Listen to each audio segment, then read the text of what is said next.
საბოტაჟის საქმეზე 8 ბრალდებული პოლიტიკოსის სასამართლო პროცესი გაიმართა. სხდომაზე ბრალდების მხარის მიერ წარმოდგენილი 7 მოწმედა იკითხა, მათ შორის გამომძიებლები, რომლებმაც პარტიების ოფისებში ჩხრეკა ჩაატარეს. ასევე დაიკითხა პარლამენტის აპარატის ერთი თანამშრომელი. პროცესს ბრალდებული პოლიტიკოსების ნაწილი დაესწრო. ისინი დღეს ამავე საქმეზე ბრალდებული პოლიტიკოსის ელენე ხოშტარიას ჯანმრთელობის მდგომარეობის გაუარესებაზე მიუთითებდნენ და აცხადებდნენ, რომ მნიშვნელოვანია მას სათანადო სამედიცინო დახმარება დროულად გაეწიოს. ხოშტარიას ჯანმრთელობის მდგომარეობის გამო საპატიმროს დატოვების შუამდგომლობა პროცესზე დღეს დაცვის მხარემ დააყენა, თუმცა მოსამართლემ არ დააკმაყოფილა, რის შემდეგაც ნიკა გვარამიამ სხდომათა დარბაზი პროტესტის ნიშნად დატოვა.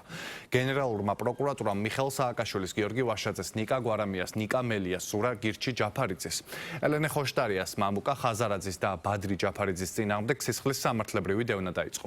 საქმე ეხება სახელმწიფოს წინააღმდეგ ჩადენილ დანაშაულებს, კერძოდ საბოტაჟს, უცხო ქვეყნისთვის მტრულ საქმიანობაში დახმარებას, საქართველოს კონსტიტუციური წყობილების და ეროვნული უშიშროების საფუძვლების წინააღმდეგ მიმართული საქმიანობის დაფინანსებას და საქართველოს კონსტიტუციური წყობილების ძალადობით შეცვლისკენ ან სახელმწიფოს ხელისუფლების დამხობისკენ მოწოდებას.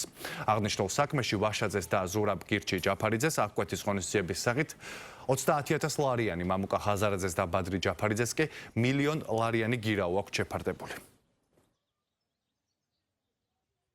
მოწმე მოყვა რომ დაინახა როგორ მიმართა ხალხს მამუკა ხაზარაძემ რომ რაღაცა პარლამენტის შენობა უნდა ავიღოთ. არ ახსოვს ზუსტად სად იყო, არ ახსოვს იქ სცენა იყო თუ არა, არ ახსოვს მიკროფონი იყო თუ არა, არ ახსოვს მეგაფონი თუ არა, არაფერი არ ახსოვს საერთოდ, მაგრამ ახსოვს რომ რაღაცა დავინახეო როგორ მოუწოდესო, რაღაცა ახლოს იყო. ბოლოსკენ უკვე როცა კონკრეტულად ვერ თქვა რომ კონკრეტულად ესენი იყო, მე თქვა რომ იქ სხვა ლიდერებიც იყვნენ და ჩამოთვალა ახსენა ასევე მელია, გვარამია, ახსენა ხაბე. საბოლოო ჯამში არაფერს არ ადასტურებს არც პიროვნებას, რომელიმე ჩვენთაგანს, არც დროს, არც თარიღს. ჩვენ უნდა ვიყოთ პირველ რიგში მოწადინებული, რომ ეს დაპირისპირება საზოგადოებაში აღმოიფხრას, ჩვენ გავერთიანდეთ ჩვენი ქვეყნის ინტერესების ირგვლივ, შვიდად შევხვდეთ ნებისმიერ გამოწვევას, არ დავკარგოთ წონასწორობა და ვიყოთ იმედიანად გამშვალული ჩვენი ქვეყნის მომავლის მიმართ. ამ საქმეში არის არაერთი მტკიცებულება, მათ შორის